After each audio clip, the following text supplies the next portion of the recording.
bahagia. Walaupun saya mau diserang dengan apapun, mental saya sudah memang saya siapkan. Nah, tadi saya ingin menanggapi Tifa ya, yang kalau kita melihat penampilannya itu ya, fisiknya perempuan, tetapi jiwanya saya yakin bukan jiwa perempuan. Penampilannya kalau kita lihat imani ya, santun penampilannya ya, tetapi hatinya kalian tahu, hatinya beracun. Kenapa sih kita sibuk mencari perhatian manusia? Tidak lebih utama kita mencari perhatian dari Allah dengan ketaatan kita yang lalu kita akan dihisap dan kita dianggap bagian dari orang bertakwa. Lalu Allah ridho, masuklah kita ke surganya Allah. Masihkah butuh hari ini kita mencari ridho manusia? Di tengah keridoan manusia itu palsu. Coba lihat. Sampai pada sesi terakhir di Rakyat Bersuara adalah closing statement. 2 menit saya berikan kesempatan pada masing-masing narasumber. Saya mulai dari Pak Boy. Silakan Pak Boy. Ya, terima kasih Bung Aiman. Menurut saya kalau kita terus bicara soal kasus. Pak Boy mau di sini biar saya duduk sebentar, nggak apa-apa. Ya? Jadi nanti gantian di sini closing statement. Boleh? Atau di situ aja? Oke. Ya, yang pertama saya ingin katakan bahwa gonjang-ganjing soal ijazah Pak Jokowi hentikanlah. Itu yang pertama, dihentikan. Nggak ada gunanya lagi. Harga hormati proses hukum berjalan. Yang kedua, soal Bung Sylvester ini yang menarik. Proses hukumnya masalahnya belum berjalan-jalan nih Pak? Ya, nggak jalan-jalan. Makanya kita biarkan dia. Itu kan urusan penegak hukum, bukan urusan kita. Jadi nggak usah kita berkuar-kuar lagi, nggak ada gunanya juga. Yang kedua, soal Bung Sylvester ini, saya minta kepada pihak Kejagung untuk dihentikan kasusnya. Soal Sylvester? Karena pasal 84 ayat 2 itu salah satu-satunya pasal yang menentukan tentang kadaluarsanya menjalankan pidana. Oleh karena itu jelas 84 ayat 2 itu dihentikan karena sudah melebihi batas waktu. Harusnya 2 tahun 8 bulan tapi melebihi waktu jadi tidak bisa dieksekusi lagi. Yang ketiga, saya ingin sampaikan bahwa apa yang kita bicarakan di sini ini hanya untuk keuntungan media.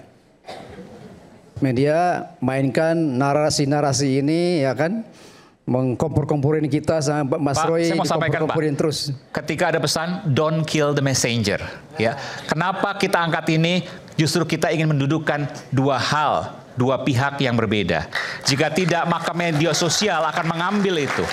Kita punya fungsi yang namanya clearing house. Bapak tahu yang namanya clearing house? Oke, Bapak tahu namanya clearing house? Saya tanya Bapak. Bapak tahu namanya clearing house? Bapak jelas Baik. saja. Kalau Bapak belum tahu, saya kasih tahu, clearing house adalah rumah penjernih, Pak. Oleh karena itu kita punya kewajiban, media punya kewajiban untuk mendudukan apa yang menjadi perdebatan tentang masyarakat. Maksud saya sampaikan bahwa keuntungan media. Ya. Yang ketiga, saya ingin sampaikan bahwa saya secara pribadi menulis buku ini. Gibran, pemaksulan Gibran adalah layu sebelum berkembang.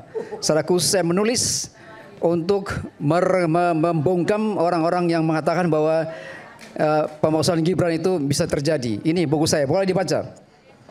Yang keempat, saya ingin sampaikan bahwa Bung Aiman, ya, bahwa apa yang kita bicarakan ini terus dibangun narasi-narasi bohong terus. Narasi-narasi yang tidak benar, tidak ada bukti validnya. Ini membahayakan masyarakat umum. Oleh karena itu polarisasi yang terjadi di masyarakat ini menurut saya sudah cukuplah sampai di sini aja. Hentikan sudah bicara kasus yang lain. Masih Pak, kalau media tidak, saya harus sampaikan karena begini akhirnya jadi kontraproduktif. Memangnya Bapak punya keyakinan kalau media tidak mengangkat, media sosial juga tidak mengangkat? Pertanyaan saya sederhana itu. Ya pastilah, pasti jauh. Justru itu kita punya fungsi namanya rumah penjernih. Kalau kita berhenti, media sosial tidak akan berhenti, Pak. Artinya kalau kita berhenti lalu kemudian Bapak katakan media sosial berhenti, ya tidak juga. Karena akan ada banyak justru yang informasi atau disinformasi yang terjadi di media sosial. Sementara kita highly regulated, kita punya aturan, kita terikat pada kode etik, dan kita imbang dalam menyaksikan. Kita imbang dalam menghadirkan. Kita imbang dalam menayangkan. Oke. Masih banyak kasus maksud saya, Bung Aiman. Saya jawab Bapak, supaya tidak dipelintir masih banyak kasus yang bisa disampaikan ya. Saya kira itu saja. Terima kasih atas perhatian Bung Aiman. Terima kasih Bung Aiman. Terima kasih. Terima kasih, jadi saya bisa ada kesempatan untuk menjelaskan. Sebentar Bu ya, gantian. Saya ke Pak Hozainuddin, silakan. Terima kasih Mas Aiman. Bismillahirrahmanirrahim. Yang pertama saya husnuzon ya kepada Jaksa Agung karena sudah perintahkan eksekusi. Secara agama kita terikat dengan apa yang disampaikan secara formal dan zohir. Nahnu nahkumu bi ad-dhawahir. Karena zohirnya ada perintah eksekusi, kita percaya bahwa Jaksa Agung telah memerintahkan kepada Kejaksaan Negeri Jakarta Selatan untuk segera dan serta-merta mengeksekusi terpidana Sylvester Matutina. Namun yang kedua tadi di tayangan awal ketika saya melihat juru bicara Kejaksaan Agung Kapus Penkum Anang Supriyatna, saya kemudian merasa kok begini representasi negara. Saya melihat ada institusi kejaksaan tidak bisa menjalankan kewenangan untuk mengeksekusi, kemudian memelas kepada pihak yang mau dieksekusi, tolonglah bantu datangkan eksekusi akan kami jalankan. Ini kami menjadi kurang percaya pada apa yang disampaikan oleh Jaksa Agung. Selemah itukah institusi Kejaksaan Agung? Lalu sebenarnya kan bisa dilakukan upaya, yakni tetapkan DPO. Kalau rakyat dilibatkan dalam persoalan ini, diminta dengan penetapan DPO, cepat selesai nih. Hari ini DPO, besok langsung ketemu. Cuman kenapa itu tidak dilakukan? Oke lah, kita tidak perlu heboh dengan menetapkan DPO. Ini kan sudah ada kuasa hukumnya. Saya lihat di media Lecumanan menyatakan Sylvester Matutina masih ada di Jakarta. Tadi Pak Boy juga sudah sampaikan ada di Jakarta. Ya sudah, Jaksa Agung hubungi kuasa hukumnya, minta kliennya untuk dihadirkan. Kalau tidak, ini adalah obstruction of justice, bisa dikenakan pasal 221 KUHP atau di undang-undang yang baru pasal 282 KUHP tentang apa? Menyembunyikan pelaku kejahatan. Sederhana, tanyakan kepada kuasa hukumnya. Kalau dia tetap tidak mau menunjukkan lokasinya padahal sebelumnya dia katakan ada di Jakarta, berarti dia telah menyembunyikan pelaku kejahatan. Dan itu bukanlah alasan pembenar, karena di pasal 221 yang boleh menyembunyikan itu misalnya keluarga semenda, keluarga saudara, baik garis atas, garis bawah atau samping, termasuk istri atau suami kalau dia punya istri atau suami. Dan dalam konteks kode etik seorang advokat juga tidak boleh menyembunyikan kliennya. Yang menjadi rahasia klien itu adalah rahasia berkaitan dengan perkaranya, bukan rahasia berkaitan dengan keberadaannya. Dan sudah ada loh kasus Mbak Pau dulu, pengacara dieksekusi gara-gara menyembunyikan orang yang harusnya ditindak. Tapi saat itu dengan undang-undang tipikor. Hari ini karena nitipidum pakai saja 221. Kenapa sih jaksa sampai hari ini tidak bisa melakukan itu? Nah kemudian yang tadinya awalnya kami mau husnuzon jadi suuzon. Oh, jangan-jangan benar ada orang besar itu bukan di Pak Roy dan yang lainnya di belakangnya ada orang besar. Justru ada orang besar di balik Sylvester Matutina. Meminjam ungkapan atau nomenklatur yang disampaikan oleh Pak Roy, bukan orang besar. Ada orang cungkring begitu. Sebab susah untuk dipahami oleh akal logika. Kenapa? Hari ini bahkan kita dibodoh-bodohkan di hadapan publik. Ya ini guru besar hukum ikut merasa bodoh. Loh kok bisa pasal itu dianggap sebagai sudah daluarsa? Ya logis saja, kalau memang daluarsa tidak perlu meminta tidak dilakukan eksekusi. Kalau memang daluarsa tidak perlu membangun narasi sudah ada perdamaian. Kalau memang daluarsa, saudara Sylvester Matutina hadir di Rakyat Bersuara, debat dengan saya. Dan terakhir, kepada seluruh muslimah begitu ya, tidak terkhusus pada satu atau dua. Agama kita, agama Islam memuliakan seorang muslimah. Bahkan dikatakan kaidah seorang muslimah itu ummu warobatul bait, sebagai ibu dan manajer rumah tangga keluarganya. Dia harus melindungi kehormatannya, marwahnya, wibawanya. Dan Islam telah meninggikan derajat muslimah sehingga tidak boleh terlihat darinya kecuali wajah dan telapak tangan. Itulah aurat. Lalu hari ini ada yang sudah bagus menggunakan hijab, lalu ingin memamerkan auratnya walaupun baru rencana dengan dalih ingin mencari perhatian. Kenapa sih kita sibuk mencari perhatian manusia? Tidak lebih utama kita mencari perhatian dari Allah dengan ketaatan kita yang lalu kita akan dihisab dan kita dianggap bagian dari orang bertakwa. Lalu Allah ridho, masuklah kita ke surganya Allah. Masihkah butuh hari ini kita mencari ridho manusia? Di tengah keridoan manusia itu palsu. Coba lihat. Hari ini boleh saja orang yang mendukung seseorang masih mendukung karena dia punya kekuasaan. Ada gula, ada semut. Coba kita tengok beberapa waktu kemudian setelah gula itu tidak ada, masihkah semut-semut ini berkerubut? Dan yang paling penting adalah begini. dalam Islam itu ya al-ghayah la tubarriru al-wasilah. Tujuan yang baik tidak boleh menghalalkan segala cara. Oke lah kalau tujuannya ingin menegakkan kebenaran, ya ingin memberikan atensi kepada kepolisian agar segera meningkatkan status. Tapi caranya juga dengan tidak cara-cara yang haram. Membuka aurat, apalagi aurat yang paling dalam itu kan ini sebuah sesuatu yang maksiat. Nggak mungkin Allah ridho gitu loh. Lagi pula begini, penyidik kepolisian itu meningkatkan status penyidikan kepada katakanlah kalau ada tersangka itu karena kekuatan dua alat bukti, bukan karena desakan apalagi 500 orang buka aurat. Nggak ada relevansinya, nggak ada relevansinya. Dan yang paling penting, ingat, tidak semua yang penyidikan itu harus mesti keluar tersangka. Buktinya apa? Banyak kasus SP3.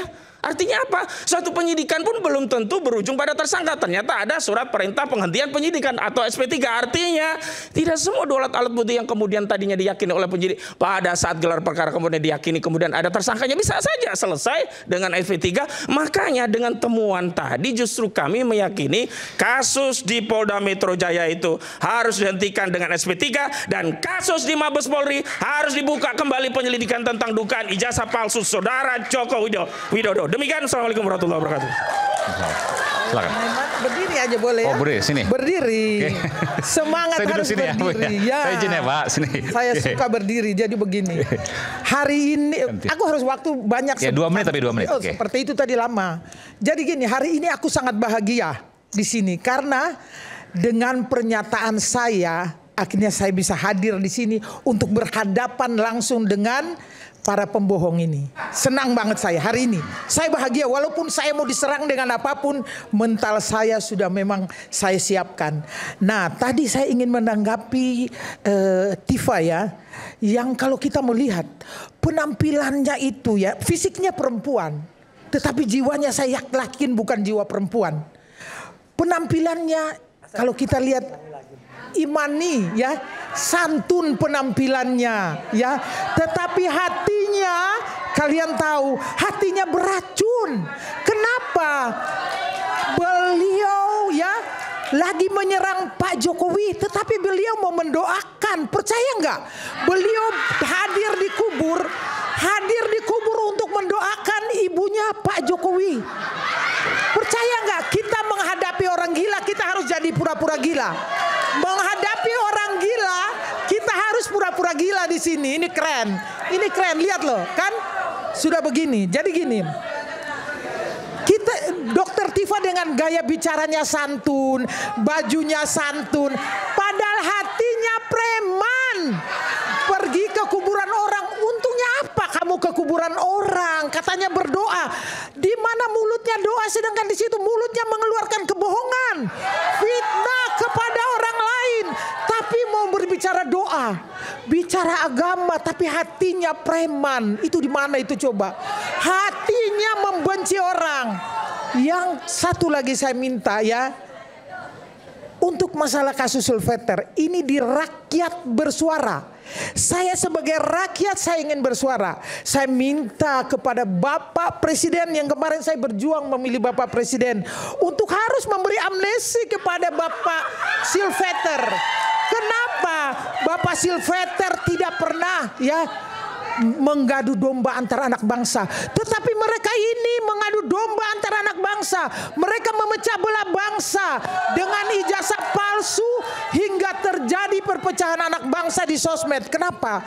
Ada anak bangsa yang mendukung ijazah palsu, ada yang tidak mendukung, tidak percaya, dan ada anak bangsa yang diam saja pura-pura tidak tahu.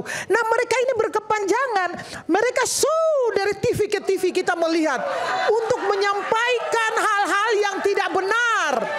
Di mana rakyat harus percaya kepada seorang Tifa yang berpenampilan santun, tetapi hatinya beracun. Berbicara agama keluar dari mulutnya, tetapi kebencian yang dahsyat kepada orang lain. Kita saksikan mulai stres. Silakan. Mau di sini juga dokter? Enggak di situ. Oke, baik. Ya, bismillahirrahmanirrahim. Saya bicara dengan perempuan Indonesia ya. Mohon agak diam dulu kaum perempuan bisa ya. Jadi perempuan sejati itu memperjuangkan keadilan dengan ilmu, dengan tulisan, dengan akhlak. Ia tidak perlu menelanjangi diri untuk didengar, untuk dapat panggung. Ia menunjukkan kebenaran dengan cahaya pikirannya, bukan dengan bra dan celana dalamnya. Jika cara membela pemimpinmu sampai kamu kehilangan rasa malu, itu bukan lagi politik. Itu adalah penyembahan berhala gaya modern. Kau ingin menelanjangi tubuhmu karena otakmu sudah dihanguskan oleh propaganda. Dan itu jauh lebih memalukan daripada pakaian minimu, karena yang hilang bukan kain, tapi akalmu dan nuranimu. Wahai saudara-saudara perempuan sebangsa dan setanah air, bangkitlah, pulihkan martabatmu. Jangan jadikan dirimu alat untuk melindungi kekuasaan yang sedang sekarat. Jadilah perempuan yang cerdas, berani dan beradab, bukan perempuan yang ingin dijadikan tontonan bra dan celana dalamnya. Sejarah tidak akan mengingatmu sebagai pahlawan, tapi sebagai peringatan bahwa ketika perempuan kehilangan malu, bangsa kehilangan masa depan. Assalamualaikum warahmatullahi wabarakatuh. Waalaikumsalam. Salah satu perempuan yang sudah mempertontonkan diri sebagai preman ini adalah. Silakan Pak Suhadi. Terima kasih. Ini mungkin pernyataan terakhir saya. Ya. Kami meminta kepada pihak Kejaksaan Agung dan aparat penegak hukum lainnya, terutama berkaitan dengan masalah Pak Sil, untuk menyikapi dengan hati-hati. Karena seperti yang kami sudah ungkapkan di sini berdasarkan kepada undang-undang, ya, terutama pasal 84 ayat 3, itu sudah jelas pengaturan tentang daluarsa diatur secara tegas. Dan juga kami juga nanti akan membuat tulisan, mungkin saya akan juga berikan kepada Mas Aiman, karena kebetulan saya sering bikin tulisan, Mas, berkaitan dengan apakah benar kasus ini sudah daluarsa. Karena sekarang memang ada segmen yang berbeda antara pemikiran dari kelompoknya Pak Sil maupun dari kelompok-kelompok lain. Namun hukum itu adalah tetap hukum. Keadilan itu adalah tetap keadilan. Karena rumusannya sudah jelas diatur dalam hukum positif. Hukum positif kita di sini adalah KUHP. Ya, di mana di dalam KUHP itu ada sebagai hukum positif, maka kita harus berpijak kepada hukum-hukum positif yang berlaku. Oleh karena itu sekali lagi saya mengimbau kepada Komjak yang tadi sudah membuat pernyataan, kebetulan beliau itu teman saya juga di Nasdem dulunya. Nah terus kemudian juga ada juga dari pihak Kejaksaan Agung agar hati-hati melihat persoalan ini. Jangan hanya melihat kepada aspek-aspek dorongan dari orang-orang yang sentimen, kemudian mempunyai kepentingan-kepentingan yang tidak jelas.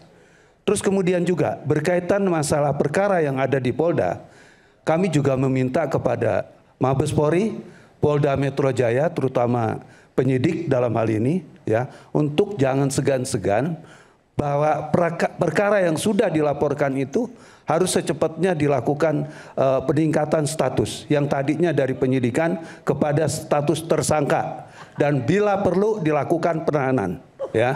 Kalau tidak berbahaya, ya, gitu. Kenapa saya katakan berbahaya? Ini baru kuburan, entah nanti apa yang dicari lagi, gitu kan, ya. Ini sesuatu yang menurut saya sudah luar biasa. Kita sudah tidak melihat lagi norma-norma kehidupan yang baik, norma-norma kehidupan yang memang itu berkeadilan, berkeadaban, ya. Karena kenapa saya katakan seperti itu?